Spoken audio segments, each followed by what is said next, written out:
Hello guys, welcome back to Buzzing Podcastivity. We're here today in collaboration with Breakthrough Social Enterprise with their CEO Sobanan.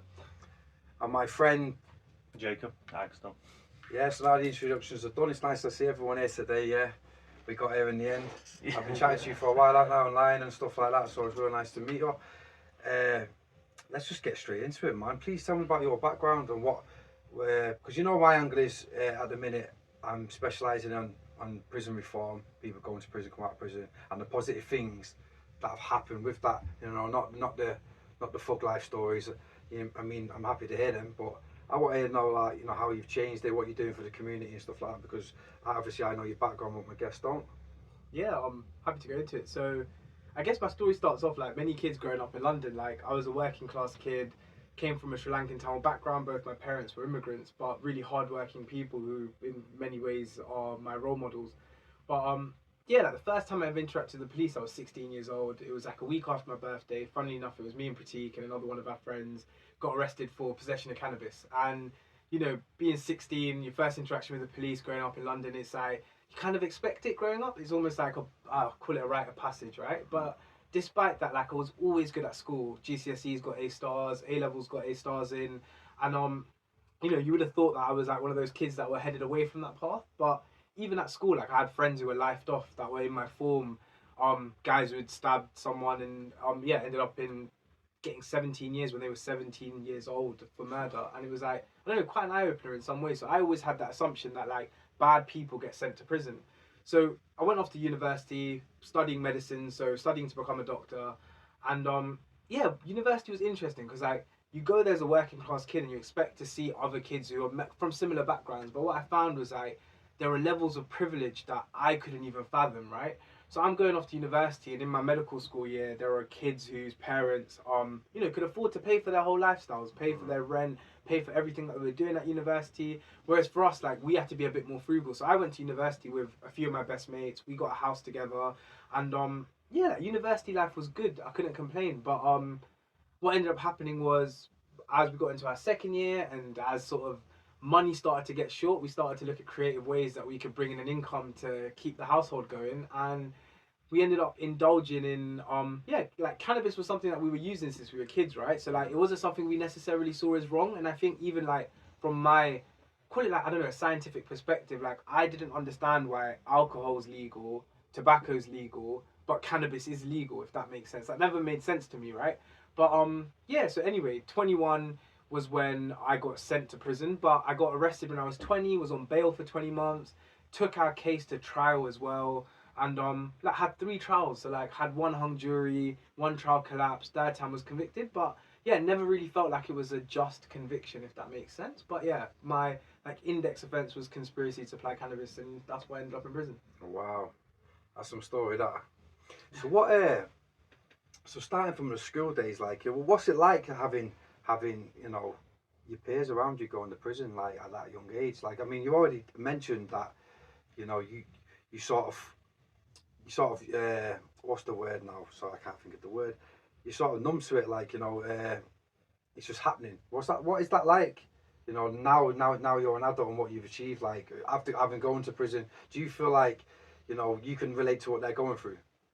Yeah, it was mad. High school was crazy for that reason. So I went to grammar school from year 7 till 9, and then year 9 I left grammar school to go to a state school. And then in grammar school it's like, you know, posh elitism, like kids whose parents have more money than sense, and like the poor kids sort of figure out how to get into grammar school through exams and stuff. But then like when you get into state school, it's weird. So like I remember like one of the first instances of serious violence was like there was these 2 twins in my school who were like dealing drugs together, and someone stole their drugs, so they stabbed the guy 34 times, and he was a grown man. They were 15-year-olds, and they stabbed him 34 times. Then the guy that they stabbed took pictures of it and put it on Facebook. Yeah, and then that's how they got arrested and sent to young offenders. So it was like and like what I would have been like, yeah, 14, 15. They would have been like 13, 14. They were younger than us. So like I don't know, like the word is like you don't realize how much this shapes you and how traumatic it is until you're an adult. Because when I went to uni and I'm telling my, you know, rich friends from the countryside about this, they're like, nah, we didn't have to deal with that as kids. You know, we didn't have to worry about getting robbed on the way home. Yeah. So it was like eye-opening in that sense. But I think like I don't know, it hardens you because I can never go home to my mum and dad and say like like in my language we say amma appa, that's mum and dad, right? And like I couldn't go say amma appa, like you know, I have to worry about getting stabbed on the way home, or like, do you know, like, or someone's trying to take my phone at school, and you know, I've got to go in there and like make sure that they don't. And like that creates this like I don't know, it creates a divide. Like there's who you are at home, and then there's who you are when you're at school on like outside with your friends. But there were so many times, like there were times where I got beaten up and like my eyes were swollen shut, and like I remember my parents asked me like what happened, and I just said like, do you know, it was some random guys, like some Eastern European men, who beat me up and tried to take my life. But I didn't tell them the truth because I didn't want them to get scared. But like I also didn't want them to think like, do you know, like my son's basically like in really dangerous situations out of no fault of his own, if that makes sense. Whereabouts in London was this school? Oh, North West London, like Burnt Oak, Edgware. Yeah. Yeah. So you're what, 14 years old, something like that? Yeah. Yeah. I think the first incident where I remember something, like when you notice violence or something happening to you, I think I was like 13, and it was like a 34-year-old man was trying to rob me on my way home, let me and my friends, like literally like coming up to us like, what you got for me, this, that, like patting us down and stuff, and yeah. That's just crazy. It's not what you want at that age. 100%. As a parent as well, you'd be shitting it. Yeah, 100%. Sending your kid every day to this school. Yeah, it's not. So what I get from what you're saying is like you're obviously quite capable, you know, with your education. That's why you went to the grammar school. You passed the entrance exams and went in. What do you think life would have been like if you didn't have them skills? I think my life would have been messed. Like, I'll be honest, if I didn't have the parents I have, like my parents unconditionally loved me, provided a safe home, 3 square meals a day, and like loved me and my sister in ways that like, you know, when I went to prison, I realized most people don't get from their parents, right? So like, I think in that sense, I'm more privileged than, like, to me, that's worth more than £1 million, like having my parents in that sense. And like education and like having that ability, like, you know, being able to read and write, do maths, like do all of that stuff and navigate life. I think it's like a superpower. Like I only realized that like now, but back then I didn't really see it the same way. But I know if I didn't have those things, I would have been involved in crime from as young as I probably could remember, because like most young men have this almost like, we have this innate need to fight or like to act like idiots from when we're quite young. But like my education and my parents were always a protective factor, which I think is the only reason that like like I've been able to amount to where I've been in life. Of course, yeah.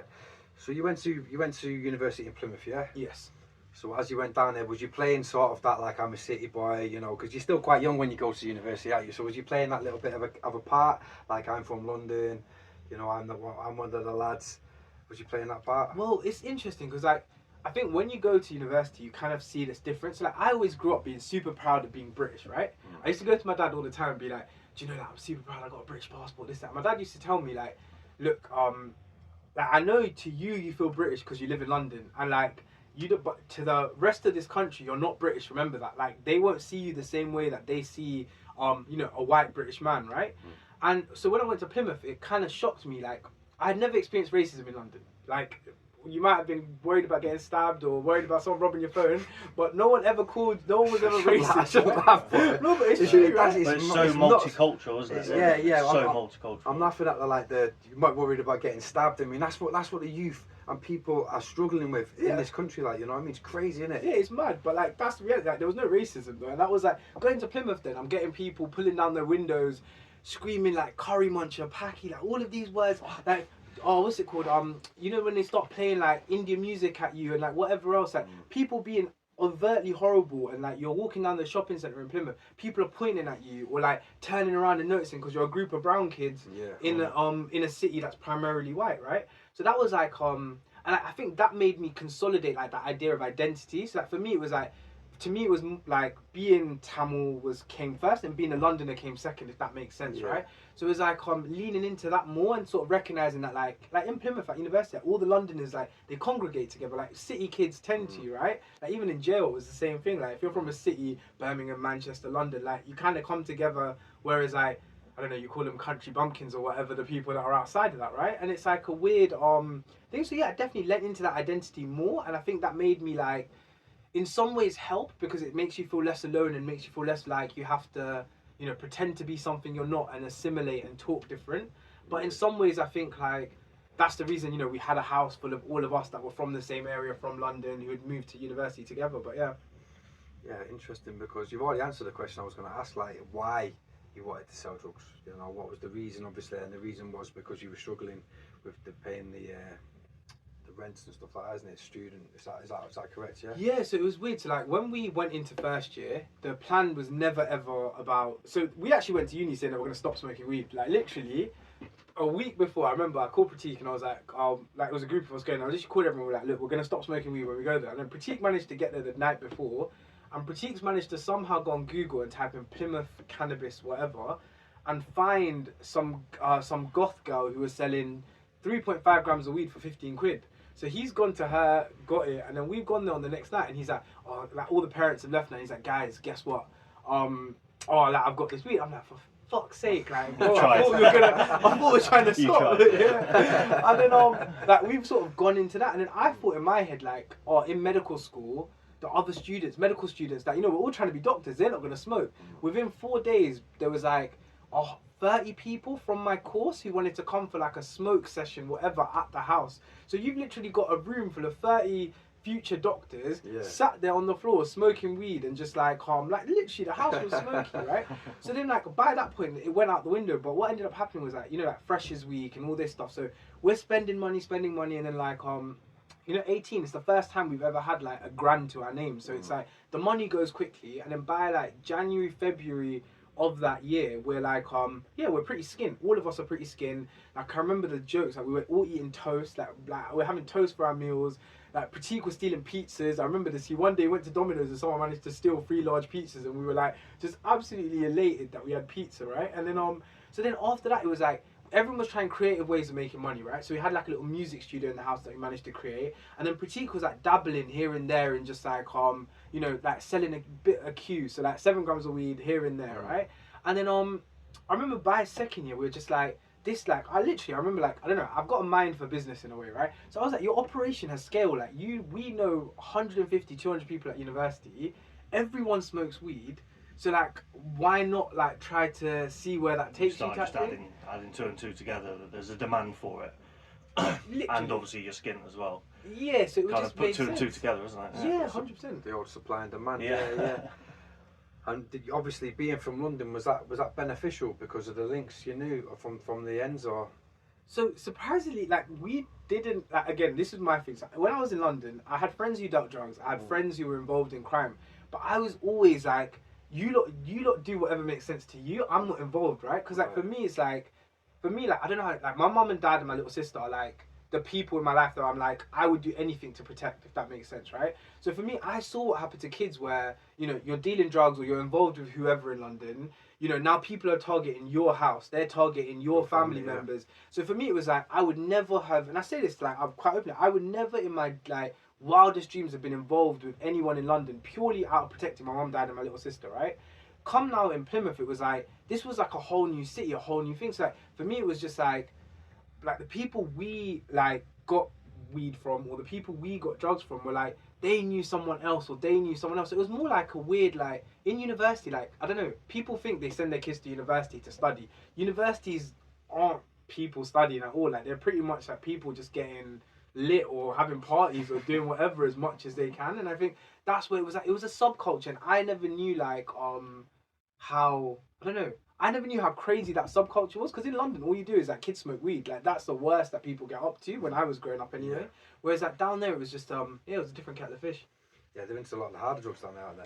Yeah, and it's the more privileged people who tend to be like the first time I tried anything harder than weed was because someone who I like actually looked up to, and like, your dad's a doctor, your mum's a dentist, and you're telling me to try this. Like literally he was like, oh, try MD because MD's like winning the lottery. And I was like, wait, what? You're quite like, I like kind of look up to you, like 2 years older than me, you're quite sorted in life, like whatever, like you're telling me MD's like winning the lottery. Like, do you know what, mate? I'll give it a punt. Like yeah. It was a weird one. That is very odd, because everyone's got a picture that it's the street kids and the rough kids which are actually like that, but no, they've got the money. Yeah. That's what shocked me. Party, I think. They're party, and also they can get themselves in so much trouble with drugs or alcohol, and they just know that they're going to be able to go straight to a nice rehab somewhere because someone can pay for it, and that's their kind of like get out of jail. Yeah, do you know what I the mean? responsibility's not there as much, you reckon? Yeah, that's what I mean. They can just go for it, and they just got no consequence whatsoever. They're always going to be sorted. They've always got that money. They've always got that support. So I didn't know that, you see, about like, see, I imagined it with students, because you know as well, none like to party, but not medical students. Oh mate, I was shocked. The medical students are worse than the normal students. I really couldn't believe that when you said that. That's an eye opener. So when you started selling drugs, right? What was your mind like? You've already said you didn't think you was doing anything wrong. You know, you sort of detached yourself from it being a crime. Did you ever think you was going to get caught? And did you ever think it would affect your career? So I never, and again, this is like up for debate, right? But I never actually gave someone drugs in exchange for money. Like, if that makes sense. Like, I would advise all day, every day about what was a good idea. I remember one idea I came up with and mentioned it. It was like, you know, a referral scheme. Like, someone brings you 5 people, give them a free 10 bag, like stuff like that. That was what it was more like. And I guess that's in a way why the judge decided that he was going to give me a leading role. Is just because like I never really was involved in like the exchange of drugs. It was just more like sitting there and like, oh, this sounds like a good idea, or this doesn't. But like I thought, so like back then there was a bunch of cases of university students getting caught for dealing drugs, right? Or even medical students getting caught for specific things, and they very rarely got sent to prison. It was always suspended sentence, or and there's a famous example of this girl who was an Oxford student. She was a medical student as well. She stabbed her boyfriend high on coke, and the judge gave her a deferred 18-month suspended sentence, so she could finish her studies, then do an 18-month suspended sentence, right? So in my head, in my head, that was like, oh, like this is just weed, like. Well, that's the worst that's gonna happen, right? So like, I never thought I was gonna go to prison. I never thought that like it would ruin my career or ruin like my life in the way that it did. But I think it just opened my eyes to the like the institutional racism, the disparities of the criminal justice system. Where like you know, in my eyes, it was such a minor crime. I was like 2 deleted messages. Pratik got caught with 128 grams or something in his room. So nothing. Yeah, it's not a lot, right? Like And considering what we got as our sentences, we got slammed. I got 2 years, 8 months, and he got 2 years. Wow, that is quite a while for that. I mean, most places you get community service for that first offence, Exactly. if not suspended. Leads on to a question. So what leads you to believe that there was racism involved in the case? What signs was there signs or? So 3 trials. Okay, I'll go from the beginning, right? So number 1 is 18 CID officers with their red battering ram and all of the rest of it raided the property. The red key, they call it. Red key, and raided the property, right? This was a property with 5 university students, and they tried to accuse us of being a county lines operation, even though we were all university students at the time, so it was no county lines involved. That was number 1. Number 2 was the number of trials, right? So they took it to trial 3 times, and each time where it was like first trial collapsed because the prosecution was trying to assert that there were messages on my phone, there wasn't. The second trial was a hung jury. Jury couldn't come to a verdict, and the jury were like, so in that trial, Pratik made the argument saying to him like, look, I just like weed. Like I don't really care about the rest of it. I just like weed. I'm gonna smoke weed regardless. Blah blah blah. And hung jury. And again, they went for a 3rd retrial. And like in my head, you only have that many trials when it's something quite serious. Murder, right? Not even murders get 3 trials sometimes. Yeah, usually it's like double jeopardy or whatever. Like there's a lot of money to run a trial as well. Exactly, and each one was like 3 to 5 days, so it was like quite like substantial. It's a lot of money. So your case cost them at least 150, 200,000 pounds. Exactly. That's just for the trials, without all the police work and everything. Yeah, it was it, and then that was like, and then the judge didn't say over my 128 name. grams. Over 128 grams. Yeah, it was mad. Like it just didn't make sense because like the judge didn't say my name once during the trial. Like it wasn't like he didn't engage me, if that makes sense. Like he basically, I think, couldn't pronounce my surname, so just like allowed saying it, if that makes sense. And yeah, just generally it was like the demeanor was like we were getting longer than other people who had been through that court, who had done way more serious things. There was actually a law student, a white guy who was dealing drugs, got caught for the drugs and threatening to stab someone on the street, and he got 2 years suspended. So like that, yeah, it just didn't make sense in that. Yeah. Yeah. So you that's what leads you to believe it was racism as like. Well, I think the war on drugs generally, and like generally in our country, the way we pursue drug dealing crime, is like if you're white and working class, or you're a black or minority ethnic person, you are gonna get longer in jail for a drug crime than if you are a middle class white person. Like especially certain areas, right? Manchester, Liverpool, London, right? Those areas will get slammed for drugs. But if it's someone who's got a bit of money, a bit of affluence, or they're from a white background, like that, yeah, they're not gonna get slammed for it. They're gonna let a slap on the wrist, basically. I definitely agree, because I've seen people get some serious sentences for drugs in Manchester you wouldn't get. And the same person with the same amount, same quantity, same background, white, same amount of drugs, first offence, got slammed in Manchester, and then say somewhere like Somerset, Yeah, it's mad. a year or two, you know. So yeah, I am with you on that.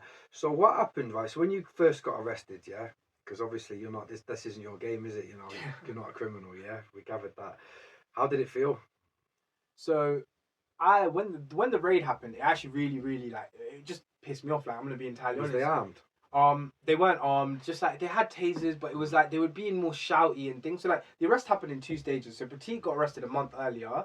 When Pratik got arrested and he got taken out of the property, they said during that thing, we're gonna do the rest of you for conspiracy. But like we didn't think that it was gonna be the red key coming down the front door and all the rest of it. So I was pretty pissed off. So I responded with with anger. Like it was literally like they didn't find any drugs on the second raid, so there was nothing in the property. And then they treated everyone like because like my ex partner was there, like she was crying. One of the other guys that lived in the house was crying. Like you can imagine, it was pretty like Intimidating. yeah, and it was just like that really annoyed me because it was like you could have knocked on the door and we would have opened the door and you could have come in the house, right? And you chose to go with this use of force, and it was like and like I watched this documentary afterwards. Like there's Professor David Nutt in the UK is like big on drug decriminalisation. He's like police forces that are involved in drug units are told that when they go in a raid like that to just scream at everyone and just shout at you so that you feel so on edge about like what's going on, if that makes sense. And like that's exactly how I felt, but like, I just responded with anger because I felt like it was aggression. Like they were aggressors coming in, treating us in a way that we didn't have to be treated, and they were just like patronizing and just like not very nice people. Yeah, even though you're not being guilty, you're not found guilty or anything, you just accused at the minute, aren't you? Just under suspicion. Yeah, they do treat you that way now, don't they?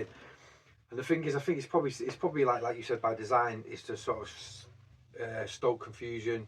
You know, you might slip up, you might say something, you might say, "Oh, it's over there." You know, someone might panic, make their job a little bit easier, I think. So when you first, so there was the first raid, yeah. You weren't charged after that one, no? No, so we got charged like after 20 months on bail. Yeah. So there was a first raid, bail, second raid. No, so Pratik arrested, then everyone was arrested a month later. Right. Okay. So it was like the reason Pratik got arrested is one of the kids that was working with, and again one of the other reasons that I believe it was racist was like there was one other kid who was involved who was 2 years older than us, who was a white kid from Taunton. And he got 1 year suspended and £100 fine, versus what we got. And also he then like tried to put it on us, saying that because we were from London, like we were more culpable or whatever else. Right. Yeah. And yeah. Like, but that's what I thought, you know, and that's nothing to do with racism. It's just because of where you are in the country. I instantly thought you had connections to the hood, you know, and that you was getting your mate sending stuff down, you know. That's it, and that's probably what the judge thought. Because of where you're from, he's from Taunton. He's like, Taunton's a quiet area. These kids are from North London, yeah, and they've got the county lines thing going on. That's what, but they was wrong, and they was proven wrong. So it's like what I find with the justice system, especially the courts, is they don't like to be proven wrong. Yeah. So even if they are wrong, they will still sail ahead full steam with that narrative. Yeah. So even if the evidence doesn't support the narrative, they're still going ahead with it. And if they find you guilty, they'll still go with that narrative. Does that make sense? Yeah, 100%. Yeah, it's sad, isn't it? So, so you was on bail for 20 months. What was that like? That was weird. So I didn't say anything to my family, anyone about being on bail. And then when I got charged, when I got suspended from university, so like, it was like me and Pratik living together at the time, and we were just trying to make do. So like we would have been like 20, turning like 21, and like that was like the first time where we're like, we're gonna have to go get jobs, we're gonna have to do this, right? And like that was like an interesting time because like you're having to survive in a way where like you're living again a double life, right? Your family don't know, so they think you're still at uni. You just have to basically look after each other and figure out how you're gonna move forward. But like, I don't know, open my eyes. Like, I worked in the most random jobs. I worked on like the street fundraising for Greenpeace. I worked in a Betfred. Like worked as selling renewable energy over the phone, like the most random jobs. But like, I think that set my mind up in terms of like we tried a bunch of entrepreneurial things as well, like selling bucket hats or starting a gaming YouTube channel, which I'm sure somewhere there on YouTube. Like we tried a bunch of things, but it was just like to keep our heads sane, but at the same time to like I don't know, not let the situation sort of like overcome us basically. Yeah, that's good, man. You didn't get overwhelmed by it, which is it's a good quality to have because you could have just fell apart, really, couldn't you? Yeah, I think that would have been the easier thing to do, is just to like fold basically and just go like, just basically run back home. So how long did the 3 trials take? I mean, so from getting arrested to ended up behind the door in jail, how long did that take in a nutshell? So that process was so when I say bail, that was the whole 20 months. So the 20 months included the 3 trials. Right, okay. Yeah, so like I was charged in that September. We were both charged in that September. Then we went for the first trial like before the end of the year. Second trial, the May 2017, and then the final trial was November 2017. That's sad. I wonder if people would like to know, the British public like to know how much money was wasted in that case over some weed, and especially just over some students. You weren't even thugs. You weren't even violent men. Do you know what I mean? And they probably thought it was a victory, didn't they? They probably thought, we've nailed them there. Yeah. When sometimes it's just so much money for what it's worth, for a plant. 100%, yeah. For a plant. So, right. So you've gone through the trial. You've been shafted. Let's put it bluntly. Yeah.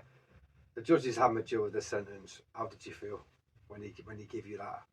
So did you cry? Yeah, bro, like literally. So the maddest thing is, I got remanded the day before my sentencing. So I had my trial. Right. Found guilty. Judge was like, "We're not letting you go home. You're getting remanded to Exeter." Wow. Yeah. So I thought in my head that day that I wasn't gonna go to jail. Like I thought like, I'm getting remanded. I was with a scouser and he was like to me, "Listen, mate, like they do this to scare you. You're a young kid. Like they're just doing this. Like they're just showing you what a night in jail's like, and then afterwards they're letting you go tomorrow." That's what I thought anyway. And then he's like to me, he gave me a ripped up piece of, the letters they give you when you get into prison. So they give you like letters that you can write home with. And he ripped up a piece. He was like, write an apology letter to the judge and say you're so sorry for everything. And then hopefully you'll let you go tomorrow. And all the officers were telling me as well as I was coming in that night that you're gonna get let go tomorrow. Don't worry, mate. Whatever. So there's me like with a little bit of hope, right? And I hadn't said anything to my parents at this point. So I'd been remanded and my parents were coming back from holiday. So they had literally landed in the country and then someone like an uncle or auntie had called them to say that we saw your son on the newspaper and like it looks like he's going to prison, this, that. And then, so they were driving down with Pratik's parents to Plymouth for the last, like, for sentencing basically. And then, anyway, so day of sentencing come, wake me up in the morning, take me from Exeter back to the court. And, like, at that moment, I was fine until I saw my parents. So it was literally like my parents is what made me, because it was like seeing how hurt they were and seeing how like helpless they felt. Right, they're seeing their son and his best mate in like those glass boxes in a court, and like knowing that like obviously like they know nothing about crime, they know nothing about like any of like how this stuff. We didn't even know how this stuff works, right? So they're like and like they're just telling me they love me. They're just saying like look after yourself, this that. That set me off. The judge was like I wrote this down because like I had a journal from like my days in prison. I just wanted to start smashing on that screen in front of me and start screaming at the judge because I was just like, you're gonna say whatever you're gonna say and you're gonna give me the time regardless. But like there was just anger and animosity there because in my head it was like, like I didn't feel like that crime justified the level of punishment or whatever I was getting, if that makes sense. Yeah. So but definitely tears down my face for the whole of the sentencing. Because what's interesting to speak to someone like yourself who's not from that background. I mean, I know you grew up in London and stuff, but you was a medical student. It's from a different angle from a lot of people that go to prison. So what was it like when you landed in Exeter prison? Was it scary for you?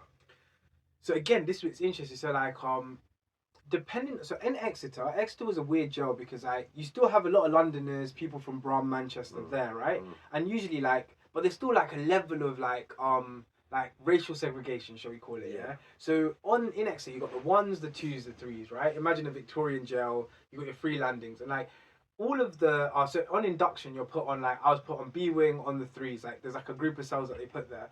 So like I've managed to get padded up with Pratik from my first day. So I was like to an officer, look, like me and him know each other, can we get padded up together, whatever. They've sorted us out and we're there together. And then so we've come out now, like some of the other guys are like they're trying to be like bullyish, if that makes sense. Like I've had a guy come up and be like, so I used to wear glasses. He was like, oh, your glasses look expensive, don't they? Like this, that. Like guys come up and be like, oh, like mate, like you look a bit soft to be in here, like that type of attitude, yeah. But then what's been nice is that all the guys from London, like and Birmingham, literally come up to us and be like, look guys, like if anyone bothers you, come and tell us, like we'll sort you out basically. And like they've come like like obviously being brown, you need baby lotion or like lotion for your skin, otherwise your skin starts to get dry, right? And like when you get into jail, they're not thinking about none of that. Like they're not trying to give that to you. So like the guys are coming up to us and being like, "Here, look, here, take some lotion. Here, take some food. Like, do you need some noodles for the night?" That type of thing. So in that sense, it was weird because like we felt looked after from from day one essentially, where like people were because people used to be nice to us because it was like they even said they're like, "You shouldn't be in here. Like I don't know why you're here, but we're gonna make sure like nothing happens to you while you're here." And that was like a weird like all the guys I chat to now that I knew in prison, like I feel like I owe them a lot in that sense because I sit there and go like, in there I was nobody in it. Like I was just a university student who a load of unlucky circumstances led me to prison. But all of these guys who, you know, were involved in gang crime, were involved in whatever crime, still took it out of their way to look after me in a way that like obviously like kept me safe in there, right? And so it was weird, like even if there was a sense of fear, it was like alleviated by like I don't know, the good people that were around me. Cool, man. And that was a race thing, like, because the brown lads, black lads sort of looked out for you, or was it just everybody? Was it everybody? So there was a few Scousers that looked out for us, like nice guys.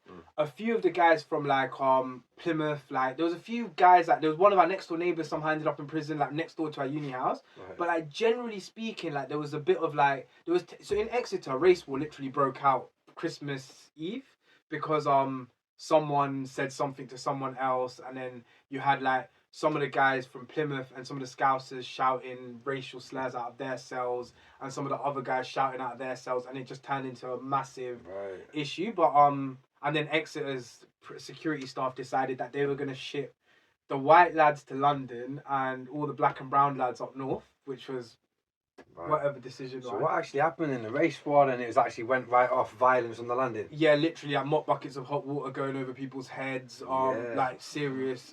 Smashing up With like the sugar all of it. with the sugar in as well. With the sugar, yeah, it was What do you mean the sugar in it?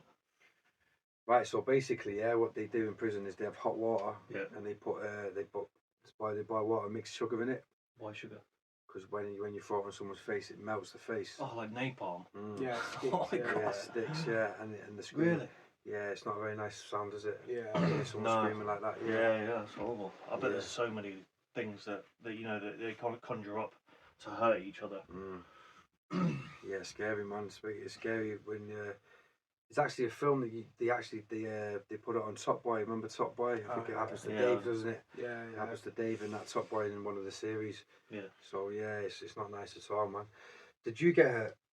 Luckily, not once. Like I was like it was like a weird. Again, like I know not everyone's prison experience is like this, and I like say this like even though prison was traumatic because there's suicide, there's spice attacks, there's all of that. I had a very I mean, Pratik both had a very nice prison experience. Like in a sense, people went out of their way to treat us like very well. So it was like you said something about spice attacks. What's that? Synthetic cannabis. Yeah. So like, when you say spice attack, what do you mean? Like they make you smoke it, or? Well, some people do. Like, Scousers, like, there was a thing on the exit where the Scousers would get people in their cells to, like, take a massive puff of spice and then watch them, like, keel over or, like, urinate themselves or whatever. I've heard bad things about what it does to you, like, it turns you into, like, a zombie, basically, For entertainment as well, isn't it? Yeah. A lot of people do for It's dark stuff. Like, people kill themselves on it, people die of it. Really? Yeah, like, it can stop your heart, people smash their heads onto toilet seats, hang themselves on it. Oh my God. And that's just synthetic. It's just homemade. What's it look like? Is it like paper's generally what's going around at the minute, but people spray it onto paper, but it's just a chemical and Ah, right, okay. Well, they eat the paper then. Smoke the paper. They smoke the paper. Yeah, it's not. So you roll a fag with it basically, and it's not. Yes, I've seen a couple of videos and they look gnarly at what it does to you. Yeah, I think it was mostly prison videos that I've seen. Scary stuff, man. Yeah. Did you ever try anything like that? No. I luckily again like you'd have the odd joint or something like but never spice any of that stuff. Stayed away from. On my birthday had a bit of triple distilled, which was disgusting. What's triple distilled? It's that huge, like it's because you can make. I've heard of people making their own. Yeah, they make their own alcohol in there. Yeah, Marmite and fruit and bread and water. And you make alcohol from it. Yeah, in a mop bucket under your literally under your toilet. Not the hot one with sugar in it. Yeah, but that was disgusting. I hate it. So what's it? Was you drunk? Yeah, it was like literally my birthday. Someone got it, and then I was just like, but yeah, I did not like it. I don't really like alcohol in general, but yeah. Yeah. What's it like then? Because you said you had a spliff or something. Like, it's easy to get drugs in there. Surprisingly so, yeah. Like And very price surprising. wise, I'm guessing is it more expensive or? Yeah, way more expensive. Like you're talking, what you get for £10 in here would be like £50 to £100 out there. Really? Yeah, like pretty insane. Like there's a joke around a prison spliff, and it's literally like, I don't know, like a post-it note, not even smaller than a post-it note. Like because people don't even have Rizzler in there, right? A pack of Rizzler costs you £10, so that people Really? use sheets of a Bible and Yeah. like just like cutting off corners of it and then just use it. But Yeah, it's pretty. Or servery hats. Oh, servery hats. Servery Yeah, hat, exit with servery hats. Yeah. What the? It's like a paper hat that people who serve your food have to wear. Yeah. they smoke. They roll up the fag in that. Yeah, mate, they use tea bag Yeah. because they can't even get tobacco in there. anymore, Really? Yeah. Or smoke tea bags. Yeah. I've heard of smoking tea bags. I thought it's like gets you high or something, doesn't it? I don't even know. I don't know. I don't know about that. So, back to the questions now. That's pretty good. That's pretty good information there for the viewers who never experienced like prison. What? So you've done your prison. You didn't have such a challenging time, luckily. And then you. What did you do for work in prison? Because this is quite important because I've interviewed people that know you, Yeah. and they said that you had quite a significant impact on their life. So what was you doing in prison, and what did you take from your like life skills and life before prison? Because you went in there and you took your knowledge of and your education, you tried to help people, didn't you? Yeah, so like throughout my time in prison, I was like, I don't know, didn't want to make the sentence about feeling sorry for myself at all. So like from literally day dot when I got to Exeter and into Guy's Marsh, it was like, I don't know, like whatever I could do to give to people. So it was like, you know, when people needed help with their cases, letters, when things went wrong on the wing, and like if I wanted to show people how to get back at the prison, teach them how to use the complaint system, how to be a nuisance so that the prison would have to listen to them. But like a lot of the times it was sad. Like I remember one guy who was in trouble for a domestic with his missus, and we were walking around the yard one day, and he was literally telling me like, and I don't know, you can suss a vibe of someone sometimes, right? And like I could tell that this guy wasn't the type of guy who would ever hurt his missus.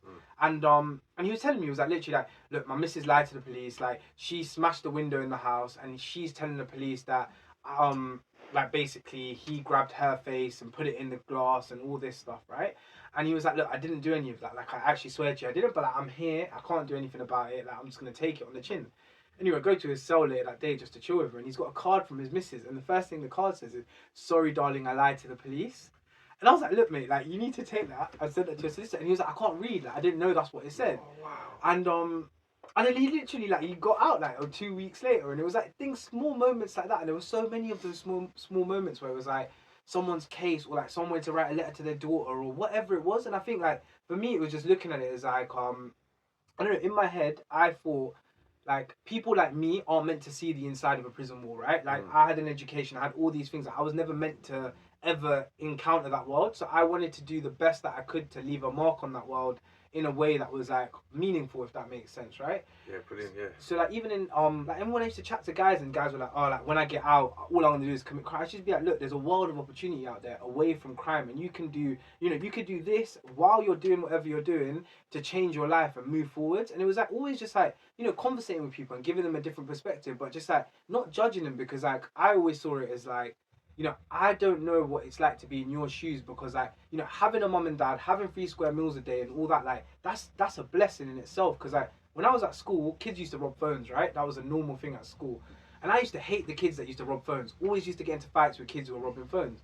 And I remember sat opposite, funnily enough, Caden, and like we were having this conversation. He was like, bro, like when I was at school, I had to rob phones because that was the way I was feeding myself, yeah? And I can never even empathize with that, right? Because I've never had to feed myself at a young enough age where I'm sat there going, I need to rob something in order to do that, if that makes sense. Yeah. So that it built this bridge where I was like I realized that there's no difference between me and anyone I was in prison with. At the end of the day, it was just like a few bad decisions or different circumstances when we were kids. So like anything I could do to help the people around me, like whether that was another prisoner, whether that was just anyone, like yeah, I did basically. That's amazing. That's really important what you're saying, because let's face it, yeah, you've just been shafted with this sentence, right? I believe that. Some people might not. They might say you deserved it. I don't think you did. You basically, that's it. You can never be a doctor now. You know what I mean? That's so you've lost that thing. So you could have got depressed. You could have got upset about that. You could have got bitter, nasty, angry. You didn't, did you? You know, you've done all this positive stuff. So you know what? Fair play.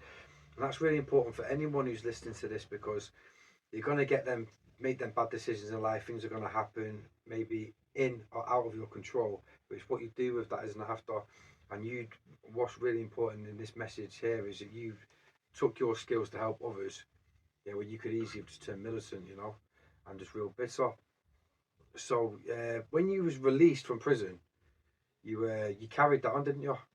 That ambition to help other ex-cons, people not as fortunate as you, in the sense of educated and ability to sort of see past certain things, isn't it? If that makes sense, because some people can't see past their struggle, or they can't see past the position they're in. They just don't see it, do they? They don't see it could get better, or they can do something else. They just don't see it. You know what I mean? Yeah, no, 100%. Like, I wanted to turn. So I always said, like, I wrote a poem on my first day in prison. It was something about, like, the judge. I didn't want the judge to define my fate. And it was like, I saw so many people before me who grew up with me where one, like, that encounter with crime and a judge or their area defined their entire lives onwards. So I wanted it to turn it around to say, like, one day I want to shout the judge and be like, hey, mate, like, thank you for sending me to jail. Like, that actually really sorted my life out. And, like, not in a way, like, I turned it into something, if that makes sense. So, like, that's what the mindset I came out with, which was, like, I stayed in contact with everyone I was in prison with, whether that was teachers, whether that was guys I was serving a sentence with. And, like, I kept those relationships because it was, for me, it was like, I saw prison at university, right? Like you call university, but prison's the university of crime. And I think, in a way, we don't realize that crime, like, runs our society, it runs our culture. Like, if you look at what young kids today scream, like, they're talking or, like, speaking about rappers who were committing crime from their earliest days, and now they're the culture that we all sort of, like, look up to. So it was, like, contributing to that. But, like, I wanted to, like, I recognized, like, I had to do that for myself first, if that makes sense. So when I came out of prison, I literally got any part-time job I could. My first one was Greg's. I worked in a Greg's in a petrol station while I was at university studying biochemistry, and that was like I don't know, call it the come up, call it whatever, right? And it was like Pratik got released 4.5 months before me, and then literally after that we started a digital marketing business maybe like 6 months after I got released, and that started to do well. We started to work with organizations in, like, social impact, in criminal justice, and then we just started to get, like, again, like, I want to say we planned this, but it was just like random opportunities that we got to work with guys that we'd been in jail with, like in a crypto startup where someone that I'd been in jail with, and Pratik probably talks about that in his episode, where, like, this guy was like, had been smoking crack most of his life, yeah, but somehow managed to meet someone else and raise 1.3 million using stake pools. It's like crypto funding mechanism, and scale a company from 3 people to 32 people in the space of 8 months. Yeah. And yeah, it's pretty mad stuff, right? But, like, it was just like this constant thing where I was like, look, I'm just gonna help the people around me, sort out my life in the process, and just see where life takes me, if that makes sense. But as I did that, got more and more involved in, like, the social impact space. So did this, like, fellowship called Year Here. It was about solving entrenched social issues in London, and that's how Breakthrough came about. So I met the lady who founded Breakthrough during that program. She was my mentor at the time, and then after my most recent role, so I was, like, building out the justice department in another organization, she actually offered me the CEO role at the organization, and then I sort of took it over. But, like, I think it was, like, all amounting to this point where it's like my ambition was, like, looking at how, like, technology is probably, like, the one thing in society that's sort of, like, taking over at rapid pace, and how we can make that so, people like us from working class backgrounds who go through these experiences are the people at the forefront of that revolution, and not the people who are just sort of lagging behind, if that makes sense. Yeah, it's really important. I believe in that, like, prison reform and rehabilitation needs to go with the times. They're not teaching people every skill that needs to be, to improve their lives. So what do you do in that role? Because you provide programs for ex-cons, don't you? Yeah, so it's not just it's literally people who've left prison, people at risk of entering the criminal justice system. So, like, So like an early intervention. Yeah, so, like, us Is at that through, 18, 19. Is that through, like, probation or Through the Department of Education. So it's actually government funded. It's government funded work through a model called the Skills Boot Camp. So skills boot camps are 16-week programs, and they're really about preparing people with skills. They call it skills for life, but our ones are focused on things like, content creation, software engineering, digital marketing, sales, and then really about finding people roles that fit their ambitions. Because I think that's the thing that annoyed me about prison. It was like, I did every education course in there for fun, right? And it was like, you know, level 1 horticulture, peer mentoring level 2. Even though that was an amazing course, an amazing facilitator, it was like, what am I going to do with that outside? You know, bricklaying, construction. It was like they wanted to funnel you into these very basic roles where it's like, imagine you told a guy like, yo, you're in prison right now, learn how to use technology, and you could go into 150,000 a year software engineering job working for one of the top companies in the world. Like, you'll see a total mind shift. Mind shift, yeah, definitely, yeah. But we don't do that. Like, we just don't see that across prisons, and I think a lot of the times it's because, like, you know, the people that work in prisons and prisons themselves set the bar so low that they don't actually see that there's a world of opportunity out there. That's interesting, because you're trying to teach someone who's, say, making loads of money out of crime to go into a job which is, you know, and a lot of people won't like me saying this, you know, because they're like, well, they shouldn't be committing crime anyway. But if you want to stop crime, you have to figure that out, yeah. 100%. And if you're going to offer someone a bricklaying job where they're not going to have very much money, they're going to earn all right money. It's still a good career. I'm not putting down bricklayers. They do, you know, it's a good job. You talk to someone who's made thousands of pounds selling drugs, you know, it's not going to be appealing for them. 100%. You know, and also a lot of drug dealers are entrepreneur skills. They've got ambition, yeah. So if you offer them something where there's going to be a big financial reward at the end of it, you know, I think it's a worthy thing to do, because they're going to be engaged and they're going to try. You know what I mean? You know, a lot of people don't want to be a bricklayer. That's why they sell drugs in the first place. You know, and I think the issue is you're going to have people say, "Wow, lock them up and throw away the key." Then you can't, you know, beggars can't be choosers. Be a bricklayer or go to jail. You know what I mean? But they're not doing that. These people will get released. So there has to be another angle, and that's why it's 100%. important what you're doing, man, because you've seen that, you know. So how new is this? Is it fledgling? Has it been going on for a while? What's actually happening? So Breakthrough's been running for about 5 years now, and I've supported over 100 people. Out of those 100, 27 have ended up in what we call high quality sustainable employment. So this could be the likes of KPMG, so one of the big 4 accounting and audit companies. This is someone who was released from prison straight into a job there, right? Wow. In like massive architectural building consultancy companies, like they're people who get into roles that you know, a university graduate would be lucky to get into type thing. Yeah. And then a larger part of that group has ended up either going into self-employment, so finding other areas or other career routes interesting, or finding traditional employment, right? Like, you know, your hospitality, your construction, things like that. But I think the most important thing for us, and I think the thing that I find the most impactful, is the relationships in the community. Like, when you come out of prison, most people, especially if you're coming from a community where everyone's committing crime, Yeah. it can be very lonely to move away from that, right? And you need people around you who are sort of like on the same page. They've got the same vision, the same ambitions, and that's really what we want to create. Whether that's through both a digital and an in-person format, but bringing that together to make sure that when people come out and want to make this change, they're not on their own. They've got a group of people around them who've been there, done it, and can sort of show them the blueprint forwards. It's like a mentoring sort of community as well, yeah. Yeah. So that person who had that success, the one you just mentioned, the case study you mentioned, yeah. What was their background? Do you know much about them? Yeah, so involved in drugs and criminality. And they had no previous education. No previous education. Wow, so left prison at 21, yeah.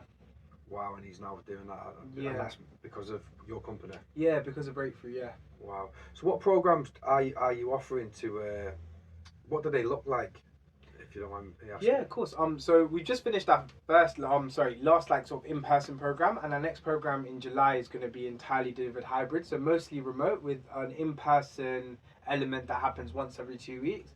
So what this looks like is it's 3 days a week, and you generally will have, like, say, a Tuesday session delivered by an expert. So this will be someone from a company, the likes of IBM or likes of CGI, sort of a government contractor. They'll come in, and what they'll do is deliver a technical session. So this could be on like project management or software engineering or something like that.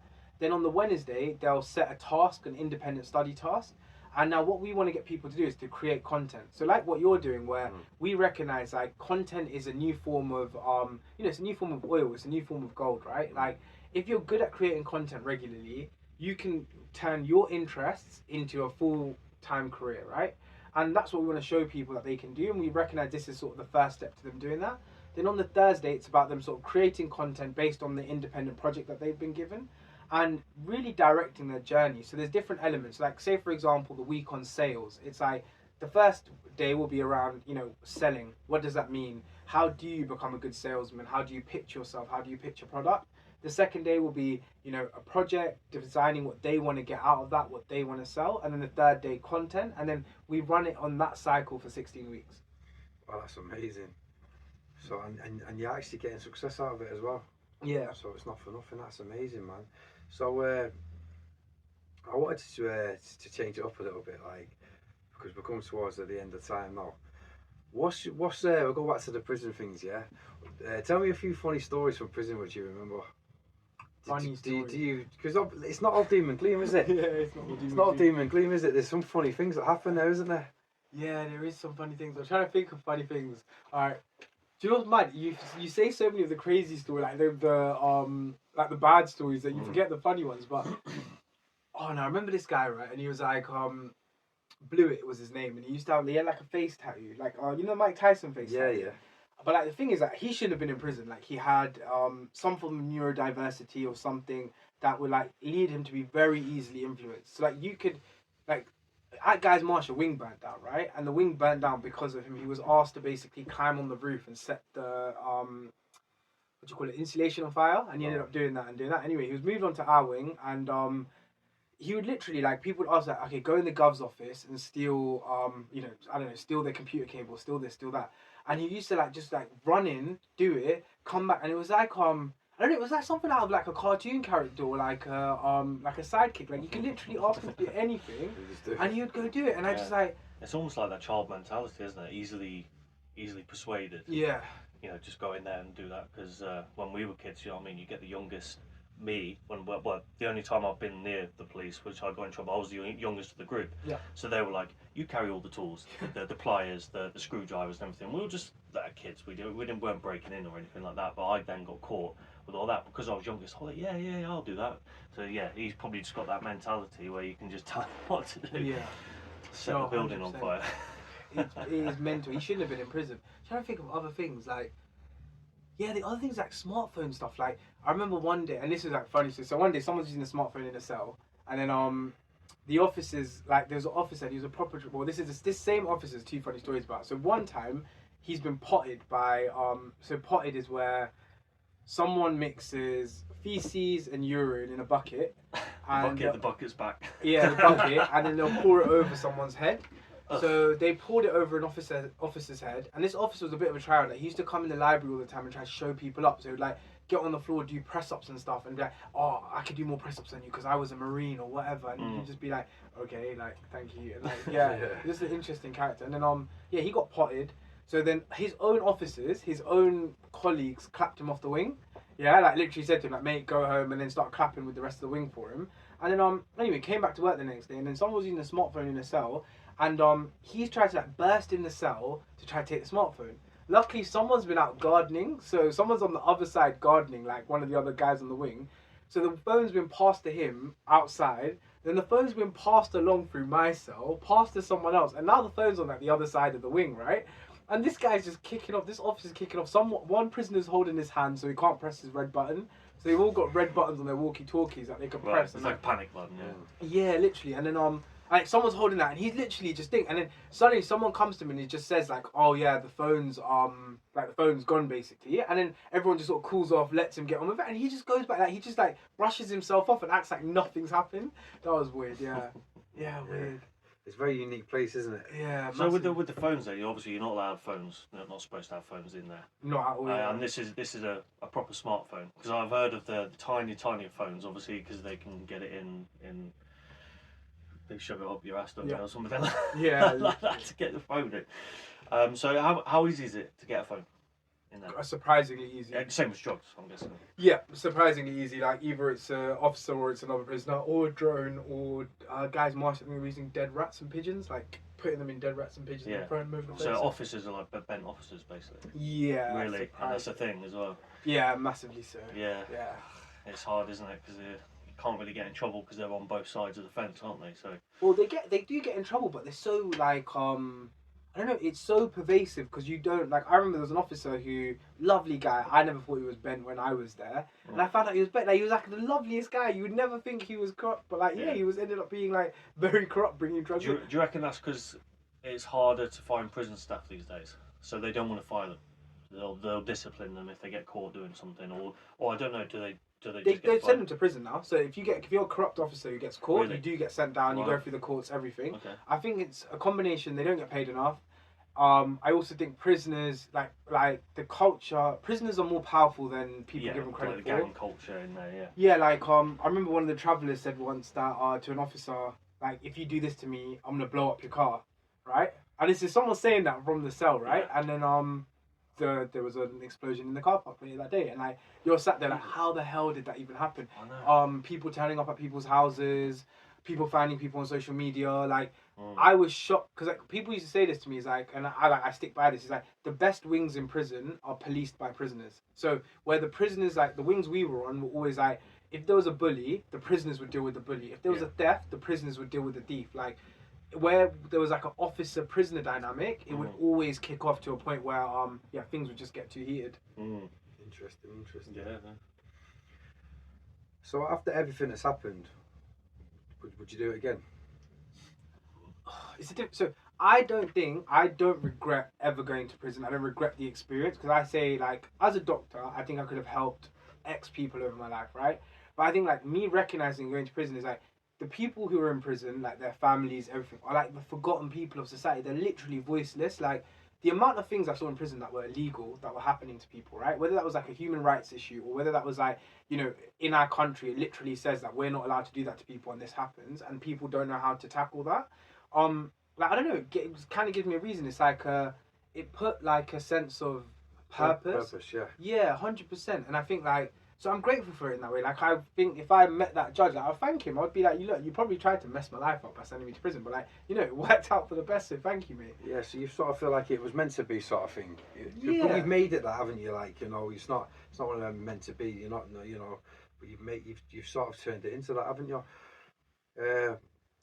So what advice would you give to your younger self now then, like to if you say, or to younger people if they wanted to avoid that, like, so obviously you've managed to turn it around, haven't you, to a positive, but it could have turned into a negative, couldn't 100%. it? So what would you say to them students which think they can make quick money? So I'd say exactly what my dad used to say to me is like number one is your education and just learning. Like, make sure you understand the value of your education and learning, and don't learn for the sake of your school or like what other people tell you. Learn for the sake of yourself, because like that's the number one thing that's protected me in every situation I've ever been in my life, more than like my fists, more than anything, is like knowing that I can learn and like educate my way out of it, if that makes sense. Yeah, I love that, because I've always said that, and if I could talk to my younger self, it's once you've got a certificate, they can't take it. Once you've got it, they can't take it, And there was a few, opportunities I've had and I've messed them up, and I've not got them anymore because of my decisions. So that's a very powerful thing you said there. You need to do it for yourself, yeah. And taking shortcuts, selling drugs, it could always end up that way. You can end up losing something in the prison. You're one of the lucky ones where you turned it around and you managed to make this into a positive rather than a negative. But it might not have been that, It could have got the better of you. So that's I commend you for that, mate. Well done, man. Where do you see yourself in the future with this project? So in the future, I want to turn this into like a web-based platform where, and when I first came out of prison, I'd Google like a bunch of things, whether that was like jobs or whether that was like education or whatever, and like turn it into something where anyone anywhere in the country can access, and then after a while, like anyone anywhere in the world, because I think the way technology is going, like the same sets of skills that can sort you out in the UK will be able to sort you out in any other part of the world. And it's about creating something that's like owned by people who've been in prison and people who've left prison, and like shared by them, if that makes sense. And I think that's my biggest aim. And like at some point I would love to, because I don't think I represent people in prison, like not by a long shot. Like if you think the statistics, right, like 60% or 70% of people who've been to prison are care leavers, substance abuse, mental health, all of these things, right? Like I'm lucky, and I only have gotten in this seat because the way our system is currently geared is that you have to have an education, you have to have this to be able to do certain things. And I would love to be able to step away and have people run the organization who truly represent what people in prison have been through, if that makes sense. Because I think that's the only way we'll ever see change, because I see change from my perspective, because like it's a perspective that I've had from my experiences. But like the reality is like, you know, a lot of the guys I was in jail with couldn't understand that or couldn't get here because there's too much shit in their way. Like there's too many barriers, and it's like I'm there to try and remove as many of those barriers as I can, and then just like, you know, let the people who actually deserve to be there be there. That's amazing, because with your background, your education, you could do anything, you know, really. Let's face it, like, you know, anything you put your mind to, you could do. But you're choosing to do this, and it's yeah, it's amazing, man, inspirational. I'd like to end it there, man. It couldn't end any better. You know, fair play for what you're doing. Like it's very important, yeah. And obviously, you're giving a lot of your time to this, aren't you, and yourself. You know, it can't be easy, can it? Yeah, it's hard work, but it's worth it. Like, yeah. If I went through something like you did, as soon as I come out, I'll be looking for help. So it's very good that you're offering that help to people. Because you're probably helpless, aren't you, when you come out? Because no one would want to give you any time, would they, really? Yeah, basically. I can imagine it to be quite difficult to find a job, or, like, say, if you catered your courses to these people, like, say, with the bricklayer, you could say to anyone, I'll be a bricklayer, be a carpenter. But, like, say, most drug dealers have got that entrepreneurial spirit, haven't they? They've got business minds, so maybe instead of selling drugs, they can sell something else, online, drop shipping, something like that. Yeah. No, it's good. It's a good program. Yeah, man, thank you very much for coming in today. No, I really love your story, man. And thank you. thanks, Good luck for the future. I wish you all the best. Thank you, man. Cheers, man. I appreciate it. Yeah, again, I'd like to tell everyone this was in collaboration with Breakthrough Social Enterprises. This is the CEO, and I hope you really enjoyed the story. Take care. See you soon.